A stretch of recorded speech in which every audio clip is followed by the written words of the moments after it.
اکثر ایسا ہوتا ہے کہ ہم اپنی سوچ میں گم، ہم ہمت ہارنے کے قریب ہوتے ہیں کہ اچانک کچھ ایسے الفاظ پڑھنے کو ملتے ہیں کہ حوصلہ بحال ہو جاتا ہے۔ یہ اللہ کی طرف سے ہوتا ہے، وہ ہمیں امید کی کرن تھما دیتا ہے۔ تمہارا مان ہے نا اللہ پر کہ وہ دعا سنے گا، دیکھنا وہ تمہارا مان ٹوٹنے نہیں دے گا اور تمہاری دعاؤں پر کن کہہ دے گا۔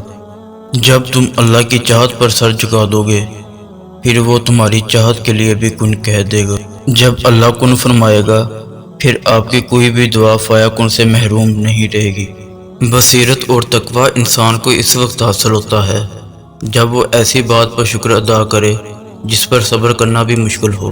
دعا میں اتنی طاقت تو ہوتی ہے کہ وہ لکھی ہوئی تقدیروں کو بھی بدل سکتی ہے، اور جس رب نے اپنے بندے کی دعا مچھلی کے پیٹ سے سنی، پھر وہ کیسے تمہاری دعا نہیں سنے گا۔ جو دروازے زمین والوں کی تدبیروں سے بند ہوتے ہیں، ان سے بڑے دروازے آسمان والے کے فضل سے کھلتے ہیں۔ مکار اپنی چال چلتا رہ جاتا ہے اور رب کی کن سے وہ اپنی ہی جال میں الجھ کر رہ جاتا ہے۔ ذلت دینے والا پلان ہی کرتا رہ جاتا ہے اور رب عزتوں سے نواز دیتا ہے۔ ایسا کچھ نہیں جو رب سے پوشیدہ ہو، اور ایسا بھی کچھ نہیں جو اس کے اختیار سے باہر ہو۔ اللہ تمہاری برداشت کی طاقت کو نہیں آزماتا، وہ تمہارے ایمان کا امتحان لیتا ہے، اور انہیں کا لیتا ہے جن کو اپنا دوست بنانا چاہتا ہے۔ اللہ کو تمہاری برداشت کی حد معلوم ہے، اور اللہ کبھی تمہیں اس حد سے زیادہ غم نہیں دے گا۔